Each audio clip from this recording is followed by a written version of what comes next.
Welcome to First and Goal,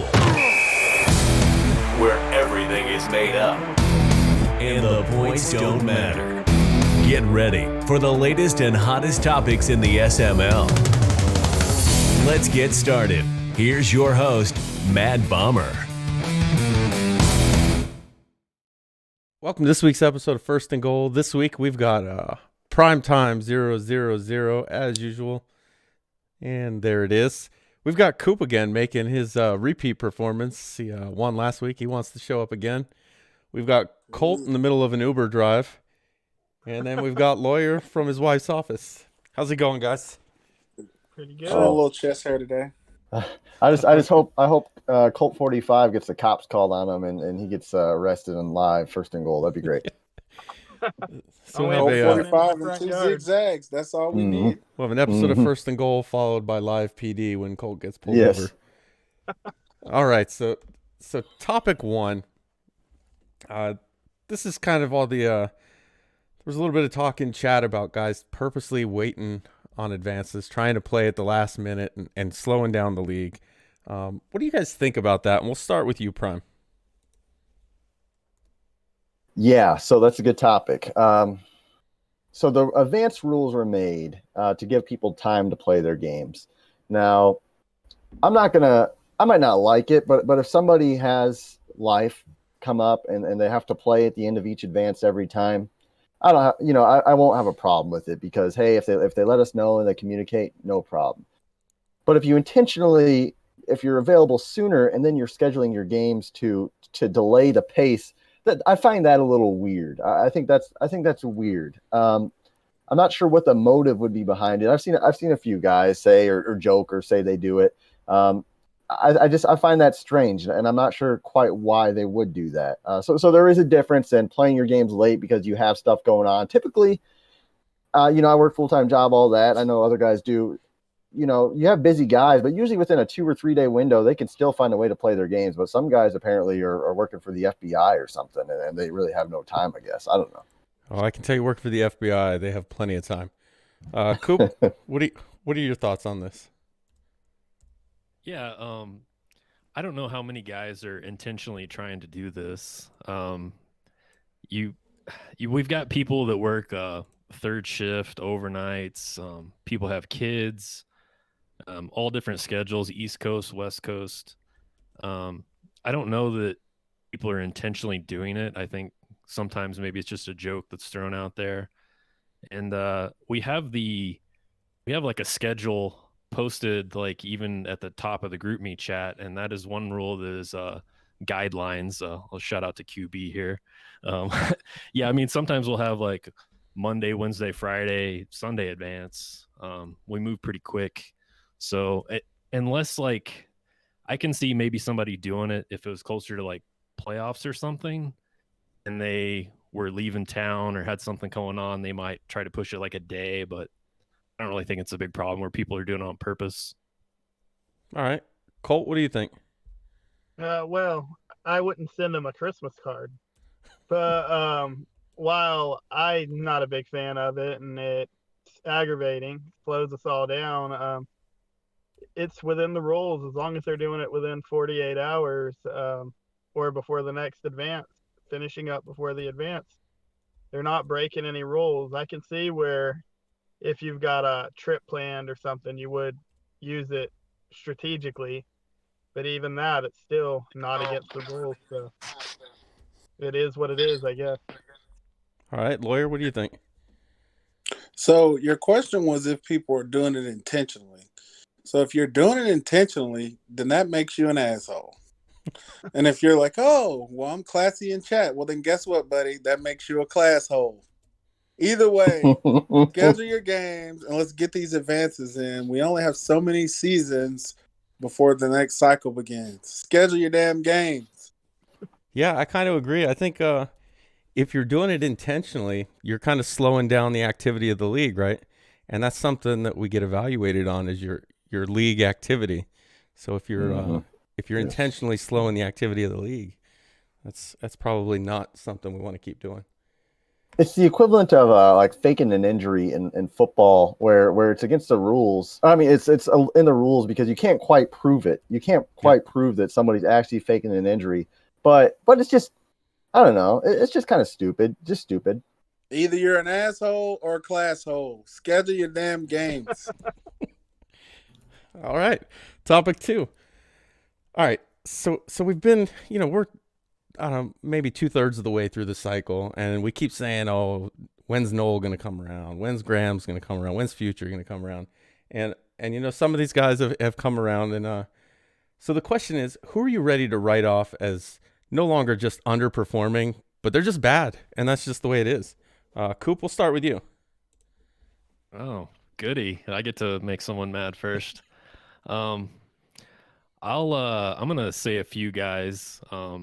If I was actually ever good, I would nominate myself, but I've never made the playoffs in the SML, so I'll name some other people. I would say I'll go with Latin, Alex with the Jets. He did have a good season with Aaron Rodgers, and then other than that, he's kind of not done well at all. Also call out Fig. He made the playoffs and has made the playoffs in the past, and he's maybe done till next Madden. He's doing what I'm doing and just kind of coasting through. And then I will also say Noel for the same thing. He was pretty good last Madden, other than his running back that got hurt like every season. But I think he's probably done maybe till next Madden as well. At different games, I mean, people do better. But yeah, there's a few there struggling in the class with me. So, all right, Colt, who's on your list? Oh, it's definitely Noel. And I'll say that's the one guy I know outside of SML, play with him in another league. He's just not the same. This Madden hasn't been his. And you've tried to fire him up. Me and him have talked when we've crossed paths at work. It's just not his Madden. All right, Lawyer, I'm sure you've got a list. There's only, and I was thinking about this earlier, and there's only one person that I can think that's been in tank mode for about the last 6 or 7 seasons. There's the one person that always claims to get maddened, and they've been claiming to get maddened for about 7 seasons in a row, and that's Raider fan. So if we go this year, last year, skip about 4 or 5 seasons when he wasn't in the SML, and if we go back to when before he had his big rage quit and left the SML, he was tanking all those years too. And he's claimed to be tanking for high draft picks for about 6 or 7 years in a row. So I'm going with Raider fan. It is funny you mentioned that. I do remember him saying that the Raiders were coded not to win or something. They had no problem today. Every team that he's had is coded not to win, even with Patrick Mahomes and the Cheetah. The Chiefs are now coded not to win. All right, Prime, who's on your list? Yeah, I think that the question was who was great, and then people are still trying to hold on to that hope. I know Latin. People like Latin, but he was never great. And Raider fan, he made the playoffs, but he was never great, right? There's one guy who's on this show.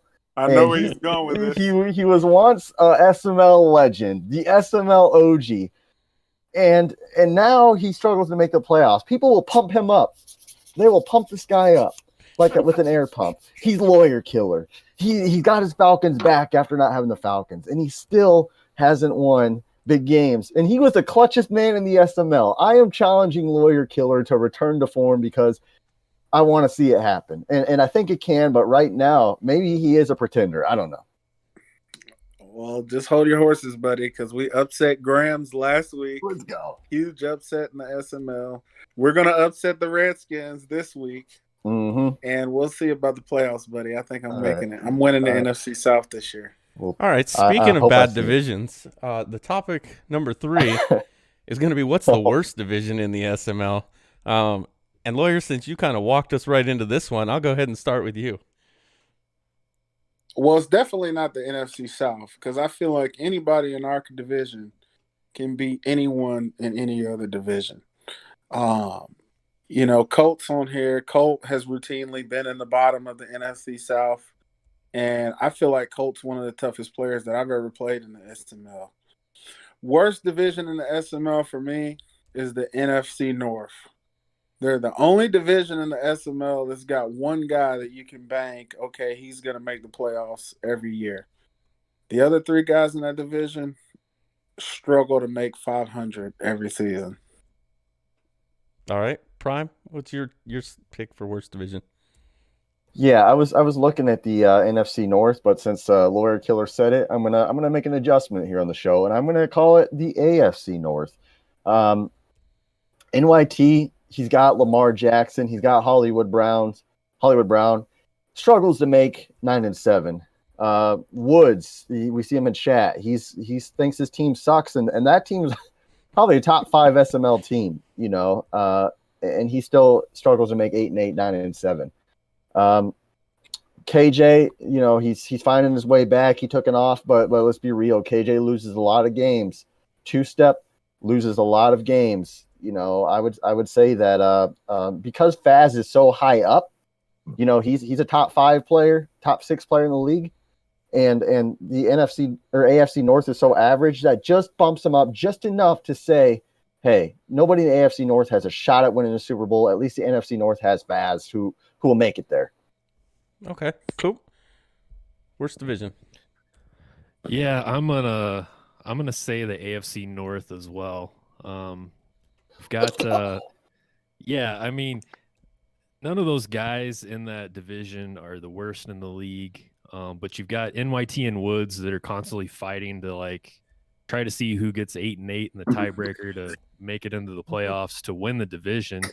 I mean, the two of them are probably wild card teams, but one of those guys is winning the division every year with a low record. Season 1, I thought this was an easier question, and I'll throw it back to earlier in the cycle, and I think that was the NFC East. You had Graham struggling early on. I think Rowe maybe won the – well, no, he was in the playoffs, but Chris, I think, won the division the first season, and then he fell off and was winning just a few games a year. But AFC North right now, even though I don't think they have the worst player in the league. All right. Oh, thank God. I thought Lawyer was going to take a shit. What did he do? We got to pause this show. What did you just do, Lawyer? Well, I saw Prime show his trophy, and I was thinking, everybody has a saying. What do you call a guy who got a C in medical school? You call him a doctor. So what do you call a 4 and 5 Falcons team? You call him a champ. That's what you call him. Let's go. Okay. Just had to go get my trophy off of the case. Oh, man. All right, Colt. Worst division besides the NFC right. South, who is it? Originally, I was going to say the NFC North, but I'm right along with Prime on this one. The Faz effect is keeping the NFC North alive. The same way that you had Tom Brady and the Patriots not letting everybody know that the AFC East in the NFL was terrible for so many years. The AFC North is definitely the worst division just because NYT carrying the division just isn't. He's not the caliber player Faz is, or even almost every division has somebody that everybody says is a contender, but not the AFC North. All right. So that's going to take us to topic 4.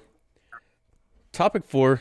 Now, I've got 2 surprising things, and if you have a third one that maybe you think is more surprising, you can feel free to throw it in there. But what's a more surprising finish? The fact that Meats could finish below 500, or that Mike is tied for the lead and could win the NFC North. And we'll start with you this time, Colt. All right. I'd have to say Mike winning the NFC North. Everybody thought that it was Faz's division. He was going to run the table. I still think he's going to run the table. But Mike's right up in there with it. As for Meats, Meats is a good player. He doesn't dominate though. He wins a lot of games, but he doesn't beat people into submission. All it takes is one thing going against them. A little bit of luck for the opponent, and Meats will end up losing. Meats plays in an extremely tough division, and I figured all it would take was one season where the luck wasn't on his side, and he had a really tough schedule, and he'd end up having a rough season. Not to mention, we all go through those times where Madden's just kind of on the back burner, and it's not so much a game but a chore for a little while. So All right. Meats may just be in that rut. Okay. Lawyer, what do you think? What's the most surprising thing? Well, what do you think? I had to ask my trophy what he thinks. Hang on one second. So what do we think? I think it will be more shocking. Meats finishing under 500. He's returning to about where he's been since he's been in the SML, so that wouldn't be that shocking to me. He's had a good run the last couple of cycles, but honestly, Meats has been about a regular player since he's been in the SML. For me, it would be more shocking if Mike FML won the NFC North. And I'll say that for one reason, because in my memory, and of course I'm getting old here, I just turned 37. So, but in my old man memory, I only recall Mike FML winning one division title since he's been in the SML. He won the NFC South 1 year, and then I upset him by blowing him out in the playoffs. I remember. And he's never let it go since.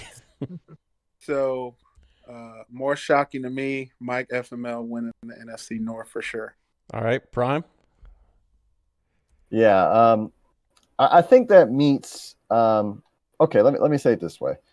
Neither of these shock me. But I will say that I think Meats is going to get it turned around this season. His schedule is fairly light. They nerfed Escape Artist on him, and he doesn't have that elite running back quite yet, and that's kind of what's holding him back. Now, Mike, if you guys remember before the season, was all excited because he got the third or fourth place, division battle, or he had a third place schedule.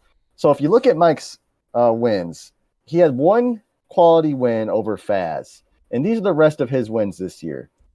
Over the 0-9 Seahawks, the 1-8 Bucks, the 3-6 Bears, the 2-7 Lions, the 3-6 Titans, and the list goes on from there. Outside of Faz, he hasn't beaten anybody with a winning record, and that's going to continue. His record is fairly weak for this rest of the season, except for a few games. So he has a legit shot at winning this division because his schedule is pretty light. So that doesn't surprise me. Now, it'll be interesting to see. What will surprise me if Mike gets in the playoffs and wins a game or two. That'll impress me, actually. But he's doing what he hasn't before, and that's win the games he should and wins the games that he needs to. So once again, I threw some jabs in there, but hat tip to Mike for actually getting the job done this year. All right. And Coop, what do you think? Yeah, at this point in the season, neither one of those surprised me at all. If I have to pick one, I'm going to go with Meats. I think he's probably looking at, if he does pretty well with his schedule, he's going to maybe finish 500. Mike started off 1-3. So I wrote down some of his records just so you can see, just by the schedule of how this went. So right now, Mike's first 4 games opponent record is 22-14. He did get a good win over Faz there. He's 5-0 since starting week 5. His opponent record for those 5 wins is 6-36, which is not good. So even with that and him going 5-0 on games that he should be winning, I think he's going to finish over 500. But I mean, I think him finishing with a better record than Meats is probably going to be pretty shocking. All right. So that's going to do it for this week's episode. And the point totals are Colt with 30, Coop with 32, Lawyer with 33, and Prime with 32.5. Winner this week is going to be Lawyer Killer. Lawyer, these 30 seconds are all yours. So in these 30 seconds, guys, I'm going to say schedule your damn games. We're all busy. But for some of us, the anticipation of advance and getting to play our schedule, getting to play your next week's opponent, we're ready, man. Like, I've been rearing up to play the football team for a while now, and I'm ready to play my game, but I've got to wait. Schedule your damn games, guys. And also, take it easy on the former champs in the SML.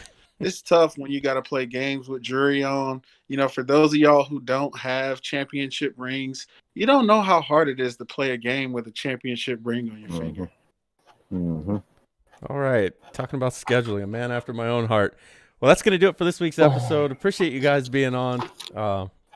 Looking forward to next week, and hopefully everybody gets their games in.